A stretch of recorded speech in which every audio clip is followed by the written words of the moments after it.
사진을 좀 보여주시겠습니까? 이 사진은 더 위크지가 2월 11일자로 발행한 것으로 미국의 국회가 제프리 앱스타인 관련 공문서를 어떻게 다루는지를 풍자한 정치 카툰입니다. 장면에 보면 두 개의 문이 있는데 왼쪽 문은 See the unredicated Epstein file here 이렇게 돼 있습니다. 그러니까 손대지 않은 원문 그대로의 그 파일을 여기서 보라라고 써 있고, 오른쪽 문에는 unsee the files here, 여기 파일을 안 본 것으로 하라는 그런 문이 있습니다.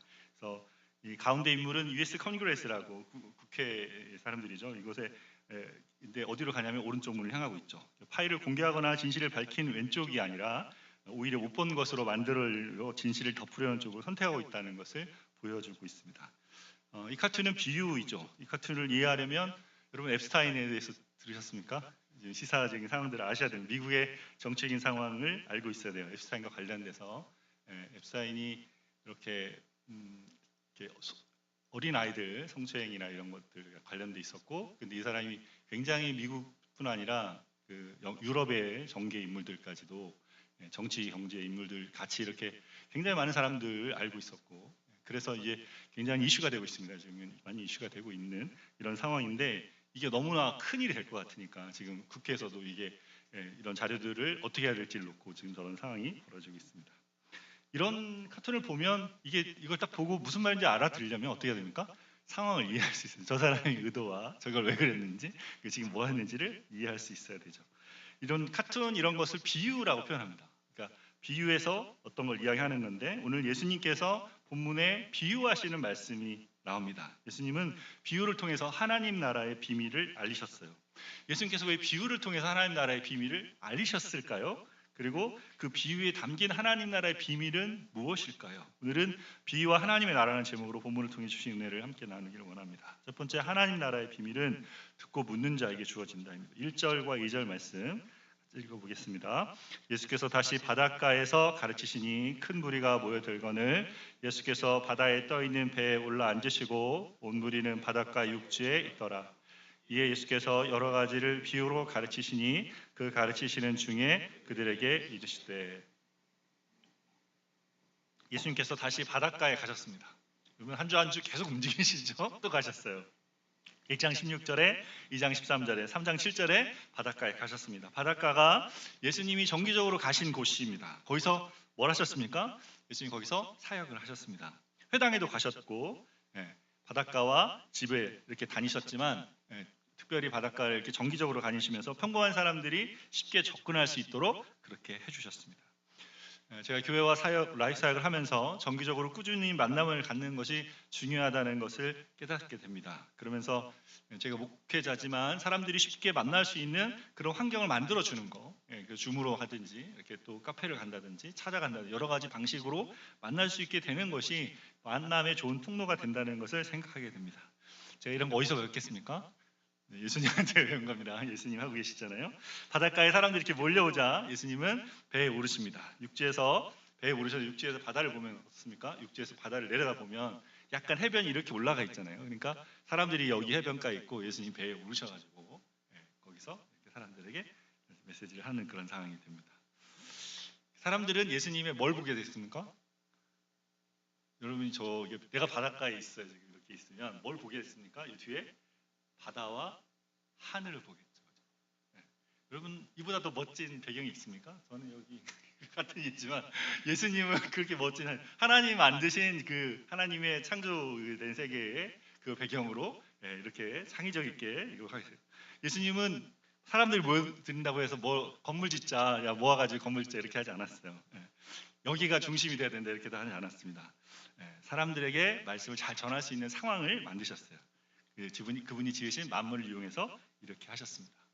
저희가 지난주에 5월에 저희가 교회 리트리 갈 장소에 가봤어요. 우리 하은이랑 태우가 친구들과 함께 간 곳에 같이 가봤는데, 간포에 경주에 있는 솔레 펜션입니다. 가보니까 바닷가 근처더라고요. 그래서 말씀 중에 생각해 5월 달에 날이 좋으면 예배를 바닷가에서 드리면 제가 바다에 배에 올라가겠다는 건 아니고 그러면 어떨까를 해봤습니다. 웃으라고 한 거예요. 자, 1절에 예수님이 배에 올라 앉으시고라고 되어 있는데 헬라어 원문은 배에 올라 바다에 앉으시고라고 되어 있어요. 배에 올라 바다에 앉으시고. 마가가 의도적으로 예수님께서 바다에 앉아서 말씀을 전하신다는 것을 기록하고 있습니다. 왜 이렇게 한 겁니까? 예수님께서 바다에서 말씀하시는 것이 시편 28편의 말씀의 성취라는 것을 이야기하고 싶은 겁니다. 시편 28편 3절과 10절에 이렇게 말씀하고 있습니다. 같이 읽어보겠습니다. 여호와의 소리가 물 위에 있도다. 영광의 하나님이 우레소리를 내시니 여호와는 많은 물 위에 계시도다. 여호와께서 홍수 때에 자정하셨으며 여호와께서 영원하도록 왕으로 자정하시도다. 하나님이 세상을 지으실 때 혼돈 속에 질서를 부여하셨죠. 창세기 1장 2절에 땅이 혼돈하고 공허하며 흑암의 깊음이 있고 하나님의 영은 수면을 운행하시느니라. 이때 하나님 뭐 하십니까? 빛이 있으라 하시니까 빛이 있기 시작했어요. 그래서 혼돈 속에서 질서를 잡기 시작하셨습니다. 뭘로? 말씀으로 했습니다. 하나님이 노아의 홍수 때에도 물 위에 계셔서 앉으셔서 죽음과 혼돈에 다시 질서를 부여하셨습니다. 이제 하나님의 아들이신 예수님께서 바다 위에 앉으셔서 땅에 있는 자들에게 말씀하심으로 새로운 질서를 부여하고 계시는 거죠. 이걸 보여주고 있습니다. 예수님께서 여기서 여러 가지 비유를 말씀하셨는데 비유의 헬라어 파라볼레는 옆에 던져놓는다, 나란히 두다는 말입니다. 어떤 의미를 설명하기 위해서 이해하기 쉬운 의미나 이미지를 같이 사용하는 것을 이야기합니다. 예수님은 여러 가지 비유를 말씀하셨는데 그 중에서 마가는 이 한 가지 비유에 집중해서 오늘 본문을 기록하고 있습니다. 그 비유의 내용이 무엇이었습니까? 3절에서 9절 말씀을 한번 더 같이 읽겠습니다. 들으라, 씨를 뿌리는 자가 뿌리러 나가서 뿌릴새 덜어는 길가에 떨어짐에 새들이 와서 먹어버렸고 덜어는 흙이 얕은 돌밭에 떨어짐에 흙이 깊지 아니하므로 곧 싹시 나오나 흙에 젖은 후에 타서 뿌리가 없으므로 말랐고 덜어는 가시떨기에 떨어짐에 가시가 자라 기운을 막음으로 결실하지 못하였고 덜어는 좋은 땅에 떨어짐에 자라 무성하여 결실하였으니 30배나 60배나 100배가 되었느니라 하시고 또 이르시되 들을 귀 있는 자는 들으라 하시니라. 말씀이 어떻겠습니까? 농부가 씨를 뿌릴 때 농부는 늘 좋은 밭에 뿌리기 원하지만 이스라엘에서 뿌릴 때 이렇게 흩어 뿌린답니다. 바람에 이렇게 날려서 뿌려지는 거죠. 그래서 이 씨들이 길가에도 돌밭에도 가시밭에도 좋은 밭에도 떨어졌어요. 길가에 떨어진 씨는 길가에 그냥 씨가 있으니까 새가 와서 먹어버렸고 돌밭에 떨어진 씨는 싹이 났지만 곧 말라버렸고 가시밭의 씨는 가시의 기운 때문에 자랄 수 없었다. 좋은 밭에는 30배, 60배, 100배 열매를 맺었다라고 했습니다. 예수님이 이런 비유를 들려주셨어요. 아주 좋은 이야기였습니다. 어떻다는 거예요? 그래서 어쩌라는 거예요? 이 비유를 들은 사람들은 그런 이야기가 있군요. 씨가 그렇게 된 씨들이 있군요라고 동화를 보듯이 듣듯이 이렇게 듣고 그리고 이게 도대체 뭘 이야기하는지 모르고 돌아갔습니다. 예수님 혼자 계신데 예수님과 함께 있었던 사람들이 아마 제자들과 두 주변에 있었던 사람들이겠죠. 물어봤어요. 이 비유의 의미에 대해서. 그래서 예수님이 그때 이렇게 가르쳐 주십니다. 10절에서 12절 말씀 한 번 더 보겠습니다. 예수께서 홀로 계실 때 함께한 사람들이 12 제자와 더불어 그 비유에 대하여 물으니 이르시되 하나님 나라의 비밀을 너희에게는 주었으나 외인에게는 모든 것을 비유로 하나니 이는 그들로 보기는 보아도 알지 못하며 듣기는 들어도 깨닫지 못하게 하여 돌이켜 죄사함을 얻지 못하게 하려 함이라 하시고. 예수님 지금 뭘 하십니까? 예수님 말씀하신 게 뭐예요? 하나님 나라의 비밀이었다는 거예요. 하나님 나라의 비밀을 너희들에게는 주는데 하나님 나라의 비밀을 모르고 알지 못하는 외인들이죠. 외인들 알지 못하는 사람에게는 감춰져 있다 했어요. 이들에게는 뭘로 줬다? 비유를 줬다. 하나님 나라 비밀 할 때 비밀은 무스테리온이라는 헬라어 단어를 쓰는데 이 미스테리 여러분 드시는 미스테리라는 단어와 또 비밀이라는 단어가 또 있어요. 영어로 뭐가 있습니까? 시크릿가 있습니다. 뭐가 다릅니까? 시크릿과 미스테리. 시크릿은 뭐예요? 감춰놓은 거죠. 누구에게 안 알려준 감춰진 기밀 정보 같은 겁니다. 근데 미스테리는 뭡니까? 알려지지 않은 이해하지 못하는 그런 겁니다. 보고 있는데 안 보이고요. 듣긴 들었는데 안 들린 겁니다. 여러분 퍼즐이나 수면 그림 찾기 해봤습니까? 저희가 2000피스 다음에 1000피스를 지금 도전하고 있는데 펌피스 하실 때 피스를 보면 보이잖아요. 근데 얘가 지금 어디로 가야 되는지는 아직 잘 모르잖아요. 그죠? 네. 그런 숨은 그림 찾기 할 때 숨은 그림 찾으라고 하잖아요. 그림을 보고 있잖아요. 보고 있는데 내가 그 그림의 숨은 그림의 이미지를 찾기 전까지는 나한테 안 보이는 거 아닙니까? 네. 미스테리는 그런 겁니다. 보고 있지만 안 보이는 겁니다. 듣긴 들었는데 무슨 말인지 모르는 겁니다. 네. 그게 미스테리죠. 네. 비유를 듣고 그것이 무엇을 의미하는지 알고 싶었던 사람들은 예수님 곁에서 물어봤어요. 이게 무슨 의미인가 물어본 거예요. 질문이 중요한 거죠. 어떤 사람이 질문하는 거예요? 자기가 들은 것에 관심이 있는 사람. 그게 무슨 말이냐 알고 싶은 사람이 질문합니다. 자기가 뭐가 안 되니까, 이해가 안 되니까 뭐라고 듣긴 했는데 이게 되게 중요한 이야기 같은데 뭘 이야기하신 겁니까?를 물어봤어요. 그렇게 묻지 않은 사람은 어떻다는 겁니까? 비유를 했는데 물어보지 않는 사람은 어떻다는 거예요? 12절에 뭐라 그래요? 뭐라 했어요? 보기는 보아도 알지 못하고 듣기는 들어도 깨닫지 못하여 돌이켜 죄사함을 얻지 못하게 하려 함이라. 네. 뭐예요? 주님이 비유를 가르쳤는데 왜 이렇게 하십니까? 저희 죄송해요. 전라도 표현으로 이렇게 싼 거리 아니야. 싼 거리 아니야. 이거 값싼 거 아니라 이 말이에요. 뭐 이렇게 주려고 하는데 아니야 뭐 그래 싼 거 아니라는 말이에요. 이거 귀한 거다라는 겁니다. 네. 주님이 지금 뭐 해요? 이거 싼 거 아니라는 거예요. 하나님 나라의 비밀은 귀한 거다. 근데 그냥 가르쳐주면 귀한지 모른다는 거죠. 그냥 다 해주면, 그냥 다 풀어주면 다 뭐 알고 있네요. 근데 어떤 때 궁금합니까? 모를 때. 그 못 알아들었다면 뭐 해야 됩니까? 아, 내가 지금 무슨 말인지 못 알아듣는구나. 이게 지금 뭔지 모르는구나. 그러면 어떻게 해야 돼요? 물어봐야 된다. 물으면 알게 된다는 거예요. 여기 지금 하나님이 우리에게 하나님 나라 감춰놓고 안 보이고 너희 모르게 할 거야 이렇게 하시는 게 아니고 뭐 하라는 겁니까? 궁금해해라. 알고 싶어 해라. 도대체 이게 뭔지. 도대체 그게 뭔지 너가 알도록 네, 좀 알려주세요. 이거 해라 이 말이에요.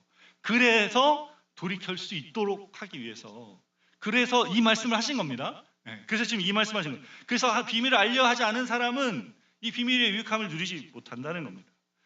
3절에 예수님께서 이 비유를 시작하실 때 뭘 했어요? 들으라 하고 시작해요. 들으라. 좀 들어봐 이렇게. 그리고 9절에 이 비유를 끝내고 들을 게 있는 자는 들으라 했습니다. 들을 게 있는 자는 들으라. 무슨 말입니까? 들었는데 무슨 말인지 모르겠지. 그럼 들을 게 있는 사람은 어떤 사람이에요? 궁금해해라 좀.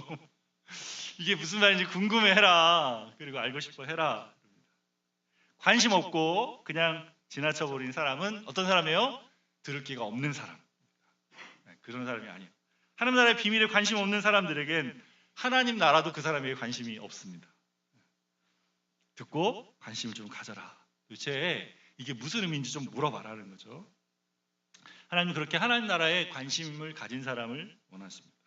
여러분은 하나님과 또 하나님 나라에 대해서 복음이 가진 복음의 풍성함에 대해서 관심이 있으십니까?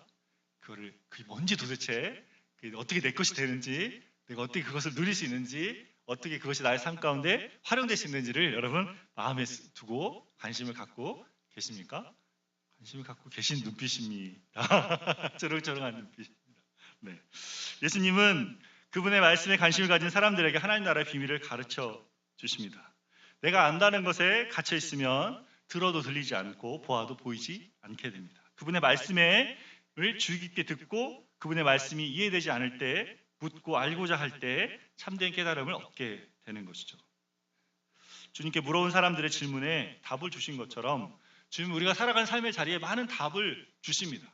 저도 살면서 많은 질문을 했어요. 주님께. 주님을 알기 시작함부터 말했지 않습니까? 내가 왜 죄인입니까? 왜 제가 그럴 만한 죽을 죄를 졌습니까? 이런 것들을 물었어요. 그리고 또 좀 자라서는 주님을 잘 믿으면 제가 목회자나 선교사가 돼야 됩니까? 이런 것들도 물었어요. 그리고 또 일하면서 성령께서 우리 삶 가운데 일하시는 것을 어떻게 구분할 수 있습니까? 이것이 나의 생각인 것과 성령께서 내게 주신 감동인 것을 성령의 인도하심을 어떻게 알 수 있습니까? 이런 것도 물었습니다.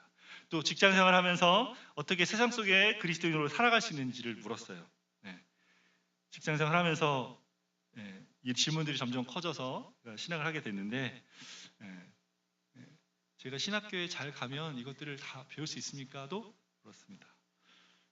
신학교에 가서 많은 것들을 좋은 걸 배웠지만 여전히 하나님 나라와 교회가 세상 가운데 어떻게 연결되고 구분되는지를 계속해서 물어야 됐습니다. 그 질문을 따라 한 걸음 한 걸음 와보니 여기까지 오게 됐죠. 주님은 우리가 주님 앞에 가지고 있는 질문으로 우리의 인생을 이끌어 가십니다.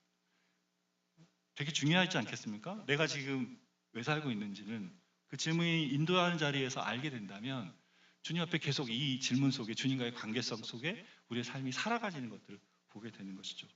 여러분은 요즘 주님께 뭘 묻고 계십니까? 여러분 무엇이 궁금하십니까? 주님에 대해서 그분의 나라에 대해서 궁금한 게 있으시죠? 그죠?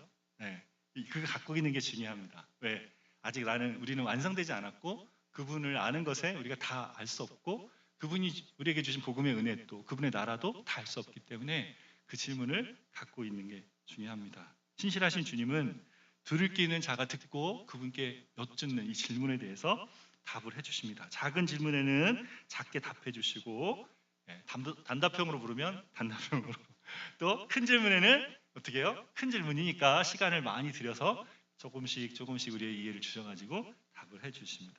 소망하기는 주님께 하나님 나라의 복음에 대해서 가르쳐 주시기를 구하기를 바랍니다.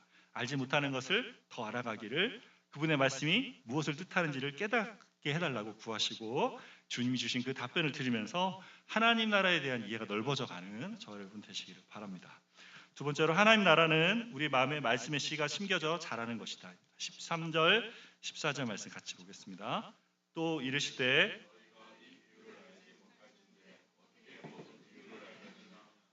자는 말씀을 부르는 것이라.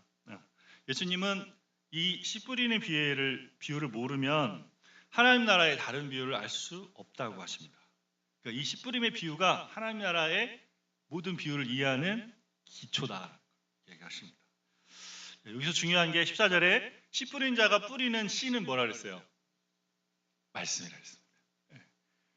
머릿속에 넣으셔야 돼요. 말씀의 씨. 씨의 특징은 뭡니까? 씨. 심으면 난다. 왜? 생명이 있는 심으면 나는 게 생명입니다. 자, 생명이 있어요. 또 뭐가 있습니까? 하나 더 있습니다. 심어서 난다. 그 열매로 가는 과정에서 뭐가 됩니까? 자라죠. 씨마다 다 다르잖아요. 보기엔 똑같아 보이지만 되게 작지만 심겨져서 발현돼서 자라갈 때 그 잠재력이 실현되지 않습니까? 그리고 머릿속에 말씀, 하나님 나라 말씀이 심겨지는 건데 말씀이 어떻게 돼요? 생명을 가진 그 말씀이 발현되는 과정 거치면서 어떻게 합니까? 내 안에서 이것이 성장해 가는 것이다 라는 거죠. 말씀으로 세상을 창조하신 하나님은 말씀으로 하나님 나라의 백성을 만드실 능력이 있으십니다. 그렇죠? 요한복음 3장에 니고데모가 예수님께 왔을 때 예수님이 뭘 했습니까?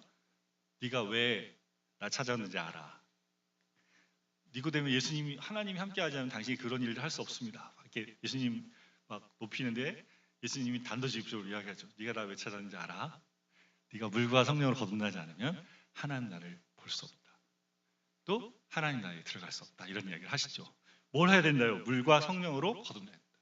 어떻게 하면 물과 성령으로 거듭납니까? 어떻게 하면 거듭나요? 하나님이 성령이 주권적으로 살려내시는데 그런데 그 뒤에 중생이라고 하는 그 자리에 그 다음에 우리에게 회개와 믿음으로 갈 때 그 발현된 우리 안에 심겨진 생명이 어떻게 됩니까? 우리의 이성과 만납니다. 하나님 말씀이 들려올 때 하나님 말씀이 들려올 때 성령께서 우리와 함께 우리의 심령에 감동하심을 줘서 깨달아지게 합니다. 내가 죄인이구나. 내가 성경이 말하는 주님이 필요한 자이구나 깨닫습니다. 그리고 그걸 따라서 하나님 옆에 고백하고 회개하고 믿음을 갖게 되는 거죠. 그래서 성령께서 말씀을 통해서 역사하실 때 우리가 살아나게 됩니다. 그래서 베드로전서 1장 23절에 이렇게 말씀합니다. 같이 읽어보겠습니다. 너희가 거듭난 것은 썩어질 씨로 된 것이 아니요 썩지 아니할 씨로 된 것이니 살아있고 항상 있는 말씀으로 되었느니라. 우리가 거듭난 건 뭘로 됐어요? 하는 말씀으로. 근데 이 말씀이 뭐래요? 씨래요.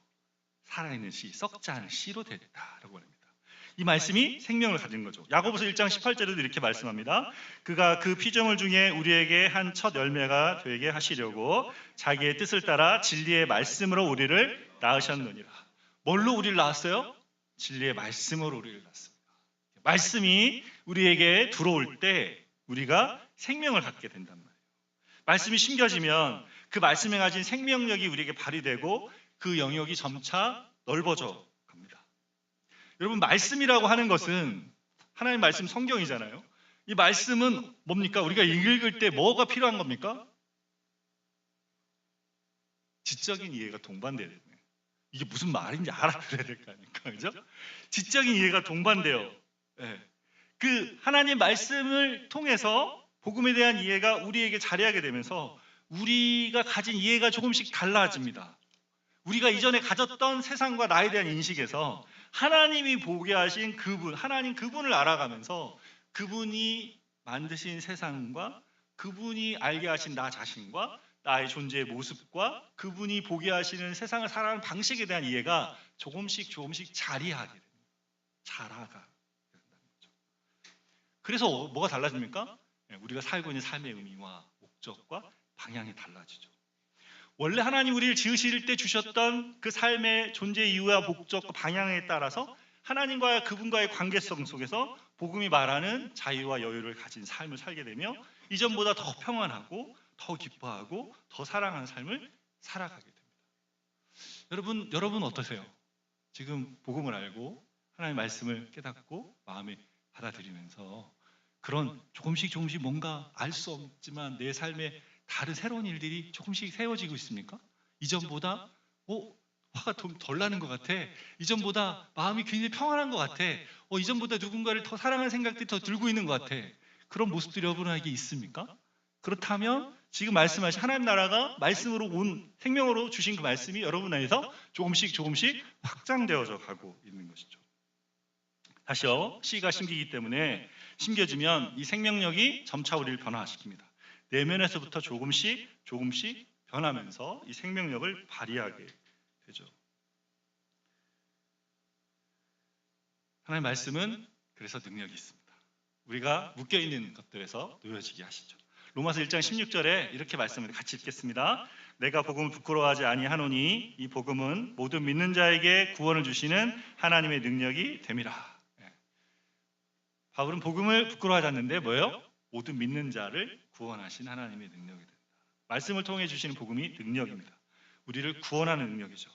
우리가 도무지 고쳐지지 않는, 우리의 힘으로는 도무지 되지 않는 그것에서 놓여지고 붙잡힌 것들에서 풀어지는 능력입니다. 지난주 중에 천주교에 다니시는 분을 한 분 만나 대화했습니다. 그분은 정말 복음을 깨닫고 싶어 했어요. 근데 왜 복음을 듣고 깨닫고 받아들이시면 되는데 왜 뭐가 문제냐 그러니까 이분이 그 죄사함의 은혜를 누리지 못해서 마음에 평안이 없다라고 이야기했습니다. 그래서 제가 복음을 그냥 받아들이시면 됩니다. 그러면 평안을 누리실 겁니다라고 했어요. 근데 이분이 복음을 받아들여서 주님을 만나는 게 두렵다는 거예요. 뭐지? 왜 그러실까? 그 하나님 안 만나보셨나? 그게 죄인의 모습입니다 했어요. 안 만나보셨나 했는데 그게 아니더라고요. 이분이 미사를 드리면서 3번이나 강력한 성령의 임재를 경험했어요. 너무 강하게 임재하니까 천주교에서는 다 조용히 미사 드리지 않습니까? 너무 강하게 임재하시니까 입을 틀어막고 안 해도 울음이 터져나오는 걸 견딜 수가 없었다면서요. 그 막 우니까 옆에 이제 미사 끝나고 옆에 계신 분들이 오늘 우리가 교회 온 것 같아. 그래서 얘기했더라고요. 그러니까 이걸 경험하신 거예요. 경험했는데 이분이 지금 뭐가 갈급한 거냐면 해석하고 싶은 거예요. 도대체 이게 나에게 일어난 이 일이 뭐냐? 그리고 어떻게 이분이 나에게 다시 나를 만나주시고 내가 이 은혜를 있을 수 있느냐? 이거를 묻고 싶었습니다. 그래서 제가 복음은 그냥 받아들이시면 됩니다. 했는데 이분은 자기가 최선을 다해 뭔가를 한 다음에 그 다음에 복음을 믿겠다. 내가 열심히 뭔가를 하고 그리고 복음을 믿는 거지 이렇게 생각하시는 거예요. 아니 그것만 순서만 바꾸시면 됩니다. 순서만 바꾸시면 됩니다. 그런 방식이 아니라 복음은 우리 마음에 심겨지는 겁니다. 내가 산을 깎고 바위를 부숴서 아파트를 만들고 고속도로를 짓는 게 아니에요. 예? 그거는 심겨지는 겁니다. 여러분 씨가 어떻게 심겨집니까? 씨가 엄청난 걸 해갖고 심겨지는 게 아니고 흙을 좀 이렇게 잘 파내가지고 심으면 심겨지는 거잖아요, 그죠? 예, 심겨지는 거 아닙니까? 일단 심겨지면 발아에서 뿌리가 자라고 밭에 깊이 뿌리를 내려 들어가게 되죠. 그렇게 보면 복음을 믿고 받아들이는 게 정말 쉬운 것 같은데, 근데 이것이 어려운 사람에게는 정말 어렵습니다. 정말 어렵습니다. 제가 계속 말씀드린 복음을 나누지만 복음을 깨닫고 복음을 받아들이는 게 정말 어렵습니다. 왜 그렇습니까? 아까 말했잖아요. 보긴 봐도 듣긴 들어도 안 들리고 안 보이니까 그거 어떻게 하는 거예요? 그래야 되니까. 그거 어떻게 하면 그게 내 안에 이렇게 심겨지는 겁니까? 그러니까 뭐예요? 주님 말씀하신 대로 이렇게 마음을 열고 받아들이면 됩니다. 주님 받아들이면 된다 이렇게 됩니다. 그래서 이 씨 뿌리는 비유에 길가와 돌밭 가시떨기에 떨어진 씨는 뭘 못해? 열매를 맺지 못합니다. 한번 보겠습니다. 15절에서 19절 말씀 같이 읽겠습니다. 말씀이 길가에 뿌려졌다는 것은 이들을 가리킴이니 곧 말씀을 들었을 때에 사탄이 즉시 와서 그들에게 뿌려진 말씀을 빼앗는 것이요 또 이와 같이 돌밭에 뿌려졌다는 것은 이들을 가리킴이니 곧 말씀을 들을 때에 즉시 기쁨으로 받으나 그 속에 뿌리가 없어 잠깐 견디다가 말씀으로 인하여 환난이나 박해가 일어날 때에는 곧 넘어지는 자요 또 어떤 이는 가시떨기에 뿌려진 자니 이들은 말씀을 듣기는 하되 세상의 염려와 재물의 유혹과 기타 욕심이 들어와 말씀을 막아 결실하지 못하게 되는 자요. 열매 맺지 못하는 밭 세 가지. 첫째는 길가에 떨어졌어요. 길가는 전혀 심기지 않은 거죠. 하나 심기지 않았어요. 심기지 않았다는 말은 말씀이 하나도 깨달아지지 않았다는 거예요. 이게 무슨 말인지 모른다는 거예요. 아까 사람들처럼 이게 무슨 말인지 모른 채로 있어요. 그냥 씨가 드러난 채로 있으니까 누가 와서 사단이 와서 가져가 버려요. 그러니까 교회를 오래 다녔어. 나는 열심히 교회에 와서 예배를 드리고 말씀 들었는데 근데 나한테 아무 변화가 없다. 무슨 말인지 못 알아들 수 있어요. 계속 들었지만 계속 말씀이 남아있어요. 계속 뺏긴 거죠. 많이 들었는데 계속 뺏긴 겁니다. 그런 사람 있어요. 성경 통독 나는 엄청 많이 했는데 아직도 내가 성경이 뭔지 아직 모르고 있다. 그런 거예요. 깨닫지 못한 상태로 계속 머물러 있는 겁니다. 깨달아야 돼요. 깨달아져야 심겨진다는 거죠. 두 번째는 뭐예요? 돌밭입니다. 돌밭.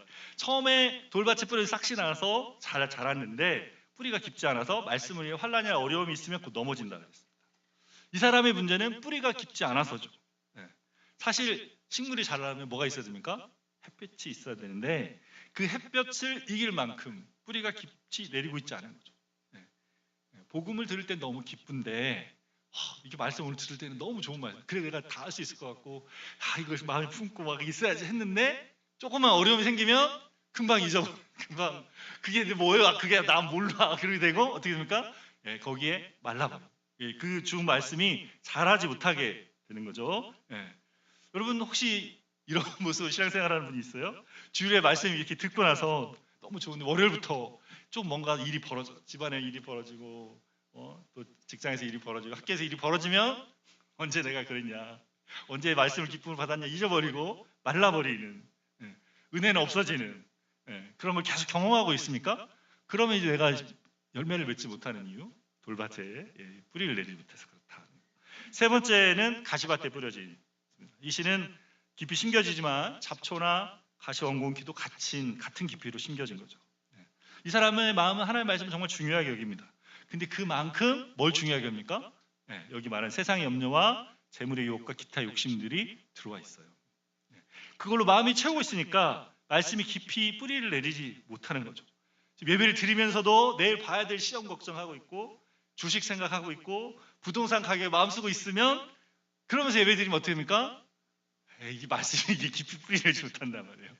좀 정리하고 예배 드릴 때 좀 이렇게 생각 안 하고 하도 저 찬양하면서도 뭐가 생각이 많은지 좀 이렇게 좀 마음에 주님을 향한 마음으로 마음을 잘 정리하고 그래서 이렇게 마음으로 받을 수 있어야 되는 거죠.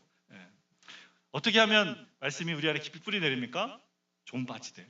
그래서 그러면 30배, 60배, 100배 열매를 맺게 된다 했습니다. 이 밭들이 열매를 맺지 못하는 이유는 깊이 뿌리내지 못해서인데, 뿌려진 뿌리가 깊이 뿌리를 내리려면 어떻게 해야 됩니까? 말씀을 듣고 나서 이걸 깨달은 것을 마음에 간직한 채로 이 말씀을 가지고 나 자신을 보고 어떤 상황이 벌어지면 그 상황을 바라보고 그 말씀을 따라 적용하고 그것을 또 삶에서 나누면서 점점 뿌리내고 깊어져가는 겁니다. 여러분, 복음은 우리 주님이 우리에게 행하신 일에 대한 소식인데, 이 소식을 마음으로 받아들인 다음엔 그것을 따라 생각하고 그것을 구하고 살아가면서 복음이 우리 안에 점점 깊이 자리하게 되는 것이죠. 복음을 믿는다는 것은 나 믿었어. 이제 그냥 그래서 믿었으니까 이제 하나님께 기도해야지. 하나님 이거 해주세요. 내가 변화되게 해주세요. 내게 새로운 일이 일어나게 해주세요. 나를 고쳐주세요. 이렇게만 기도만 하는 게 아니에요. 이런 기도를 하지 말라는 게 아니라 이런 기도와 함께 뭐 해야 됩니까? 그 기도를 드리면서 복음이 말하는 나의 이해, 이 기도, 내가 했던 그 기도와 복음이 말하는 것에 함께 생각하면서 어떻게 해요? 어떤 자리에서 내가 누군지, 이 상황을 어떻게 봐야 되는지, 복음의 눈으로 어떻게 생각해야 되는지를 같이 생각하면서 거기서부터 복음이 점점점 어떻게 됩니까? 뿌리를 내려서 우리 안에 자라게 되는 거죠. 씨가 자라는 것처럼 조금씩 하나님 나라가 우리 속에서 성장해 가는 겁니다. 지속적으로, 천천히, 그러나 계속되는. 그래서 점점 그 힘과 능력이 우리 삶에서 풀려져 나오는 방식으로, 그 힘의 강력함을 경험하는 방식으로 우리에게 자리하게 되는 거죠. 이해하셨습니까? 이게 굉장히 중요한 일이에요. 우리가 그동안에 이거 안 했어요. 이걸 안 하고 그냥 믿음으로 구원받는다. 그 구원 하나님 자녀다. 그리고 다 하나님이 하셨다 해. 너무 많은 것들을 하니까 우리가 어떻게 뭘 해야 되는지 모르는 거예요. 하나님 다 하셨죠, 예수님이. 근데 예수님이 다 하신 것이 내 안에 이루어질 때는 내가 가지고 있는 삶에 대한 이해에 복음이 들어와서 이 복음의 내용이 나의 삶의 내용을 이해를 바꾼다니까요. 계속 새롭게 바꾼다고요. 말했잖아요. 시절을 쫓아 열매를 맺는다고. 우리가 살아가는 삶의 자리에 굉장히 많은 이슈들이 있는데, 그리고 나이에 따라서 굉장히 달라진단 말이에요, 우리의 이슈들이. 근데 그때마다 나는 나의 눈으로 가지고 보는데, 그게 아니라 복음이 말하는 바로 나를 보면서 복음 안에서 이 복음이 가진 생명력이 내 안에 발현되는 방식으로, 그래서 점점점 세력이 되고 힘이 되고 능력이 돼서 나의 삶 전체가 복음 안에 있는 삶이 되어가는 방식으로 자리하게 된다. 그러니까 굉장히 뭐가 있습니까? 사고와 우리가 가진 이성과 우리의 믿음이 함께 동반돼요. 제가 아이들이 PK 수련회 갔다 왔는데 애들이 그런 얘기 하는 거예요. 같이 말씀을 듣는데 그 강사 목사님이 그랬대요. 복음은 실제하는 거다. 삶에 존재하는 거다. 그리고 나서 이제 그걸 가지고 기도하는데, 우리 아이들이 이제 그걸 갖고 기도할 때 뭔가 같이 막 기도하는데 뭔가 그런 표현을 하더라고요. 눈물이 나는데, 기도하는데 한 40분을 기도하자고 했는데 1시간 반을 기도했대요. 근데 기도하는데 기도하면서 막 눈물이 나는데 근데 많이 안 나고 계속 생각이 돌더랍니다. 눈물이 나다가 멈추고 생각이 돌더라는 거예요. 그리고 또 기도하고 생각이 돌고, 이게. 그래서 말했어요. 그게 맞다.